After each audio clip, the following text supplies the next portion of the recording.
Hello, and welcome to the second second episode in this series of energy design for everyday spaces. And today we shall be talking about minimizing EMF stress during sleep. So let's get into it because there's a lot that I want to cover, and I promised that I would make these fairly short. So what we're going to be talking about in this video: the effects of EMFs, the unique conditions of sleep, so why we're talking about minimizing EMF stress during sleep, examples of EMF stressors, and quick wins that can help us minimize the effects of those stressors pretty much on our body, on our energy, especially during sleep. So let's get into it. So effects of EMFs. Have first point here that electromagnetic fields and our energy fields interact. Pretty much our energy fields interact with everything, visible, invisible. So the invisible is pretty solid, quote unquote, to our energy field. So we're always in interaction with our environment, and EMFs have effects not only on our energy field but as well as in our physical body. So incoherence, noise in the signal, quote unquote. What I mean by this is that everything in our environment is an input, period. So we're always in interaction with our environment. We're always in interaction with sounds, with smells, with sights, with energy that we don't consciously perceive for the most part, but our field is always connecting with, sampling, letting go of. So we're always interacting with everything. We have in our society a lot of electromagnetic fields that are generated, meaning they come from our electrical appliances, from our wireless appliances. So these aren't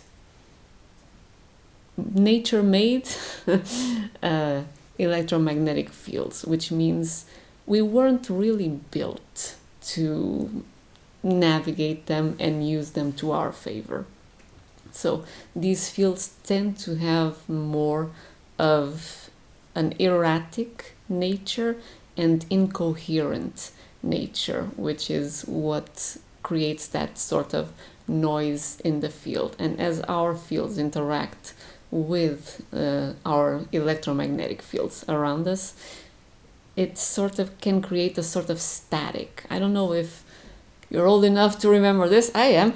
The old TVs, updates. I remember a TV from my grandparents when I was a child, and they had a big black and white TV. I would turn it on and my hair would start flying towards the TV. I loved it at the time. It was just a lot of fun. I was a child.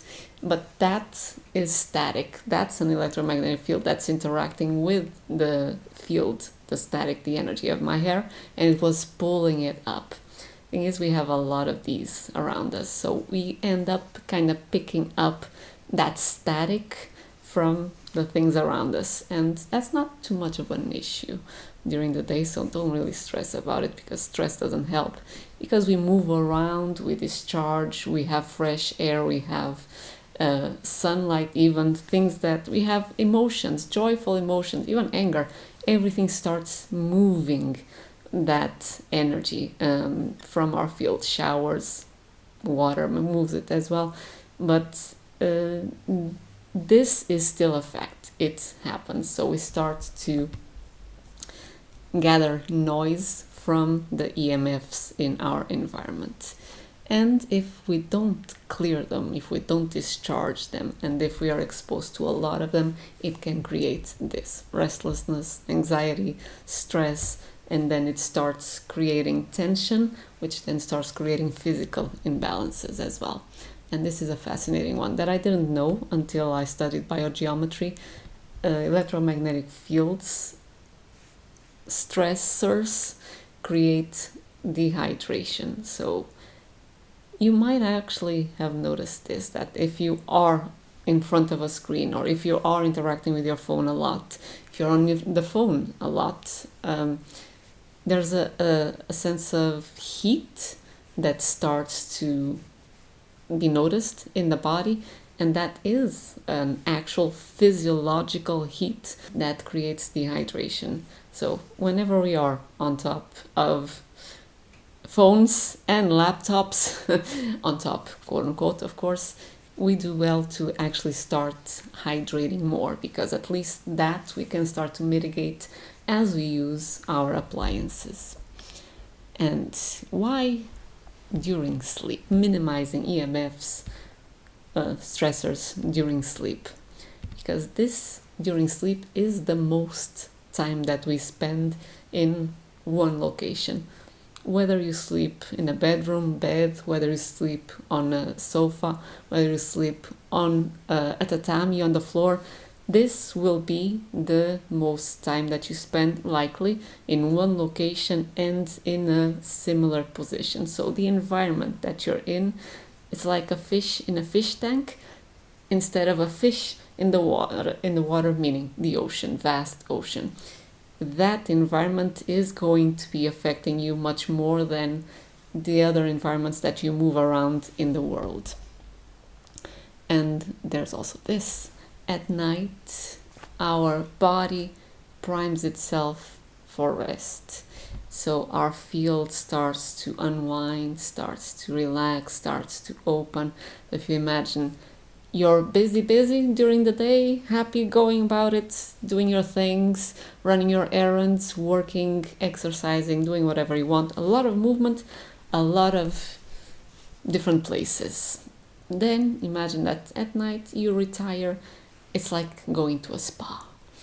So your field starts to relax, to melt, to open. And this openness puts us in a receiving state that takes in a lot more of the environment than normally is the case for us during the day. And then we have this slower brainwave state. So this connects with the field expanding, opening, being in receptive state. So our brainwave states start to shift from a beta state, which is a lot more movement in terms of our brainwave activity, to a slower and slower state until we get to delta. And this is a much more receptive state. So it's a progression in between active, alert, discerning, into more and more open, susceptible, receptive. And I mean this in the sense of the body isn't filtering as much. So we are taking in our surroundings, and if our body is trying to find its own rhythm to rest, regenerate, and has many different rhythms around it, so our electricity, oscillation, our equipment's oscillation. So it's like our body's trying to, let's say, meditate in the middle of a metal concert. This one is making this noise here, this one is making this noise there, this one is making this noise there. It can still meditate, but it just makes it slightly harder, and to a large degree, many of these things can actually be minimized. And again, like mentioned before, this is prime regeneration time for our body. It's the time where we go more in depth, usually, into our parasympathetic state. So rest, digest, sleep time is prime time for our body to take a breather, take care of everything that needs to be cleansed, cleared, regenerated. So the more that we can give it that beautiful spa-like environment, the better we are. So, common EMF influences. I'm sure you can think of many, but let's go for the common ones that we can find in our sleeping locations. Wall sockets are a source of EMF stress. we have light switches, we have light bulbs, and here I'll just make a distinction from my own experience and measuring it. LED bulbs are very different in their effect on our body and energy than incandescent or halogen bulbs. LEDs are very fast flickering lights. So it's like a screen pretty much. It has a refresh rate that is always flashing on and off, being redundant here, but it really acts more like a screen with its refresh rate than what we used to have as a light. So an incandescent bulb acts more like a fire, a LED lamp acts more like a screen. So the more that we can and this sounds so retrograde but it is what it is. The more that we can have in our bedrooms and honestly in the places where we have lights for the most time that we are there, the more that we can switch LEDs for the old school incandescent or halogen bulbs, the easier it will be on our body, on our eyes, again on our hydration levels, on our stress levels. So that's sort of an aside, but it's not an aside because LED is as well a source of stress. Then we have forward. We have TVs potentially. I never had a TV on the bedroom, but perhaps you do.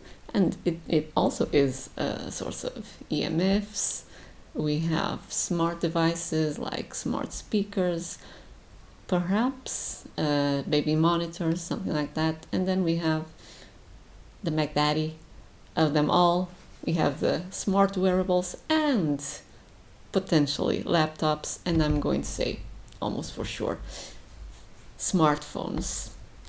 So we have a lot of different sources of EMFs, and as I'm listing them, don't fret. There are some things that we can do again as quick wins to remove or minimize the effects of these things, and some others are just part of the structure. So we'll see what we can do, and whatever small tweak that we start making will help our system to regenerate, to soften, and to just be more in that spa-like environment where our body, our energy can rest, can receive, can regenerate much more easily. So quick wins that minimize EMF stresses. I am going to demonstrate this in a different way because I was trying to generate images with both ChatGPT and Sora and Gemini, and honestly, to get the distinctions that I wanted, it was like herding cats. I'm like, I'm not doing this. This is just frustrating. So we're going to go slightly old school here. There's nothing old school in this, but doing this in a slightly different way. So let's shift to my phone. Yes, source of EMF right here, but they're not going anywhere, so we might as well know what we can do to minimize their effects. So here I asked, in this case, Gemini to create an image of typical bedroom. And then I asked it to just add a little bit more of electronics, and it freaking went overboard, which is part of what I meant by herding cats. So if you look at this image here, there's a ton of little cables. I don't even know what those things are on the side there. Just looks like old school records, recorders with tapes, with cables galore. So this is very unlikely to be an actual bedroom, but we'll work with this. So if you can look at the wall sockets here, they are next to the bed. And this is a fairly common positioning. Usually not that high up, so I'm going to change because this is kind of ridiculous in terms of electronics, and we have something here that it's more like a lovely minimalist room that makes me more happy to look at and to work with. So let's go for this one.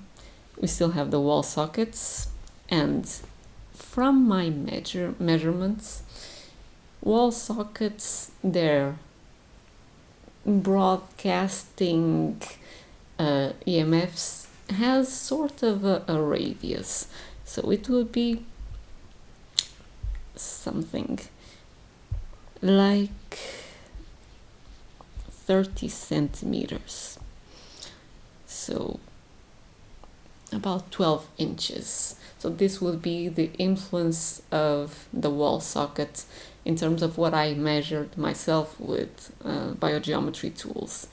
What I did was put pretty much the pendulum measurer against the wall socket and start pulling back until I stopped reading the signal of the wall socket. It was about this, 30 centimeters, about 12 inches. So if the wall socket is right next to the bed and we have another one right there, let me see if I can bring people into this. Let's pretend that these two green figures are people. So if people have their own field here, their field will be in contact with the field of the socket behind them. And if this socket is slightly lower, actually, it won't have the same effect if the bed is higher, because again, there's that sort of 30 centimeter radius that the farther you can push actually the bed from the wall, the better it is. So if you were to take the wall, the bed here, and move it in this direction further from the wall, about whatever you can, if you could, this also helps to minimize the effect of these little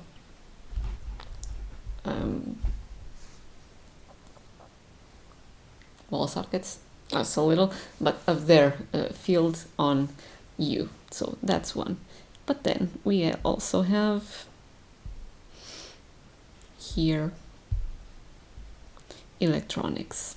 So I don't know what that black thing is, but let's imagine that I wouldn't be too concerned about the lights because their field when they're turned off is not that big of a deal. But if you have here a smartphone, if you have a partner, another smartphone there, these, or a smart appliance of any sort, something that's connected to a wireless network or to the cell phone provider. These are the Mac Daddies because the influence of these things is huge. So I'm not going to give a specific radius for this because its effect on us depends as well on the strength of our field. If we're tired, our field is more collapsed, so the effect of the smartphone will be stronger. If our field is bright and happy and healthy, it will be able to buffer the smartphones more. But this is still a source of stress that we don't really, for the most part, need to have this close to our body at night when our fields are expanding, are regenerating, and we are in a more receiving state. So if we bring again the people, this is pretty much sleeping in the smartphone spa. Pardon the little joke, but we are doing this when it's not advisable. And I don't want to make you more stressed about it, so I'm trying to put this in perspective. If you need to have your smartphone near you, I'm going to share different suggestions later, but my primary suggestion would actually be keep it in a different room. And you don't need to, if you are thinking of taking notes. I'm going to share everything written when we get back to the presentation, and you can just take a screenshot, print screen of it if you want to make it into a actionable to-do list at some point in the day. So, getting back to the smartphones. Usually the recommendation would be to keep them at about 1.5 meters to 2 meters away at least. So if you were to extend your arms to both sides, keep your phone that distance away from you. So if your arm is reaching and you can grab your phone, way too close. Put it double that distance at least. And again, this is if you can, because these are the strongest influences that we have. If not, we can always put them in airplane mode. But if you can't, there are more suggestions afterwards. I just wanted you to have a visual of what you are potentially slipping in when all of these things are positioned around us, especially near our heads. I've had the experience in the apartment where I was living before, because I couldn't really move the bed far from the wall sockets, and the bed was low, which meant that I kind of had to sleep in a fairly specific position to minimize as best I could the effect of the wall sockets. And I would notice, because my field tends to be more sensitive to that as well, and I was already pretty well stressed, I would notice that when I would wake up, rolling in bed and woke up right in line with the wall sockets, I would feel slightly more woozy, like I would be either lopsided or slightly more woozy, as if I was, I don't know, more in my head field, pulled up and out instead of being really in my body. But that has been my experience. And again, I'm a fairly sensitive person in terms of energetics, cultivated sensitivity, and environmental driven as well. So this might not be as much of an issue for you, but just wanted to share it. And then there's a specific case that I want to share here as well, which might not apply to you at all, and that is regarding cribs. If you have a baby, or if you know anyone that has a baby and they have a crib, these little things here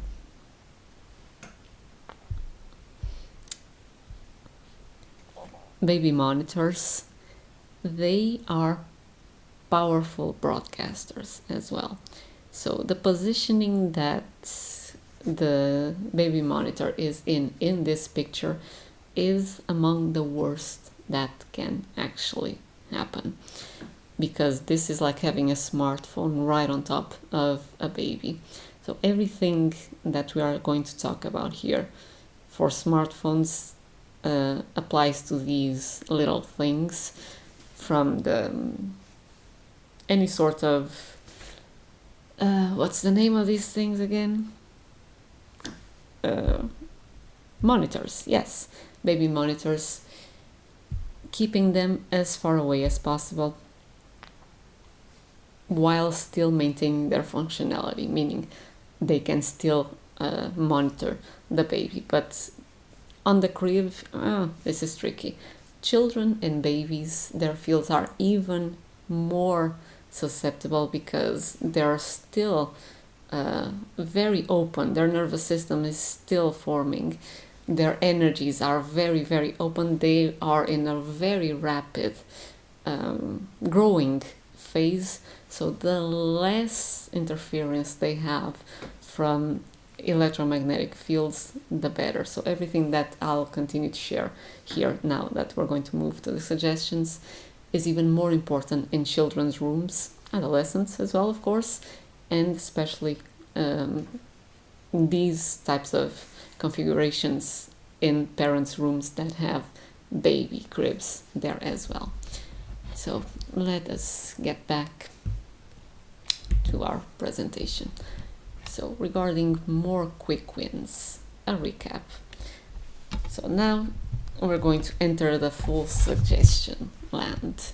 If possible, these are the structural shifts. Move the bed away from the wall sockets, if we can, in the direction that we meant, that we shared before, so further out. There are some installations that allow switches, that have switches that allow us to turn off the wall sockets in the bedroom. I've had that in my parents' room. I didn't have that when I was in the apartment that I moved out of, but my parents' house, for example, has that, so turning them off is a quick win.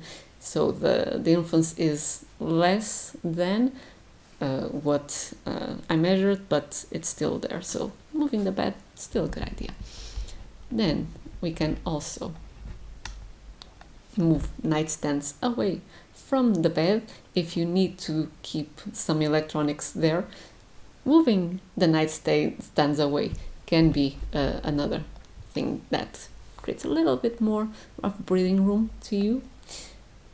We talked about this before. Whenever possible, switching LED to incandescent or halogen lamps, and this is only really effective if you actually do spend time in your bedroom at night reading, for example, or working even. Because if you don't, if it's just turn on, get in bed, turn off, it really doesn't matter. So I'm just going to leave this here a little bit if you want to take a print screen. And this is another one. Turn the Wi-Fi off at night, if possible, of course. For the most part, there's not much reason for most people, I'm going to say, to have Wi-Fi turned on all day long. It's just a matter of convenience. So if you turn it off at night, you also have the added benefit of no notifications, so you can actually sleep more rested. Then, this is a very quick one and might sound weird, but letting airflow through the room. So either opening a window and the door, or arranging other ways to have airflow through the room. And why? Because all these electronics and our own presence even in the room ends up reverberating through the walls, bouncing and bumping against each other and creating standing waves, which then end up creating zones that have more static, that have more of a dense feel, that have more stagnation. If we open windows, which is part of pretty much all traditions, let airflow through the room, the energy movement and the mass movement of the air will help to break those stagnant areas, and energy will continue to flow much more easily. And it's really literally a breath of fresh air for your room and for your body and your energy, of course. Next one was for big electronics. So if you have like a TV, stereos, laptops, all of these turned off, but still, if possible, keep them in another room or if not, keep them in the opposite side of the room. For example, TVs tend to be on the opposite side of the room, but if you have your laptop right next to you, just put it on the opposite side of the room. Just avoid it as best you can. But again, if not possible, push it away as far away from your body as possible. Trying to make this as doable as we can. This is, oh, by the way, if you want to take a print screen of this one as well, or screenshot, go for it. Now, for our most portable layer here, the smart devices, smartphones, smart speakers, and others. Same suggestion, if possible, leave them in another room or turned off. And still, if that's not possible, because you need to have them on you in airplane mode, I used to have, and still do, have my previous phone as my alarm, but that phone is in airplane mode because it doesn't have a SIM card, and it's in the opposite side of the room, which means that when the alarm goes off, it's something softer. I actually have to get up, get out of bed, and turn it off. So it works double duty here as well. I do get up, and it's on the other side of the room in airplane mode. But again, if you need to have it close to you, keep it as far away from your body as possible, either in a different location in the room, maybe on a stool or on a small little table that you might have, or if you need to keep it in the nightstand, push the nightstands away and keep the phone in the furthest corner of the nightstand as possible. And I'm just going to make a note here for something else, which is there are medical devices, for example, that need to be very close to the person. My parents have one such device for my father. Don't stress. This isn't about perfection or taking things away. This is about what small wins can you actually put into place, because anything that you start shifting will help create a more stress-free environment, or a less stressing environment for your energy, so your body can rest better, you can feel stronger, you can wake up with greater clarity, you can sleep deeper. Little things count and they compound a lot. Okay, so just wanted to put that out there as well. And of course, for children's beds and for baby cribs, keep electronics as far as safely possible. And well, if you want to take a screenshot or print screen of this one as well, that's what I wanted to share. And I asked Gemini to place the baby monitor on a high point in the bedroom, and it just stuck it up there in the wall, which is a possibility, but I was thinking, how exactly is this practical? For example, even if it would be the case for someone who's renting, this is very unlikely. But then I was thinking, we can get creative with this. Can bring, for example, a coat hanger, put it in the corner, far away from the parent's bed, far away from the crib, angled towards the crib. That might be a solution. But as you can see, most electronics were also removed from the nightstands. And this is still a very doable, I think, idea for us to keep a minimalist attitude regarding our electronic devices, especially in the places where we sleep. So I hope this was useful. I hope that it was clear. And again, do let me know if you have any questions. I'll see you in the next episode.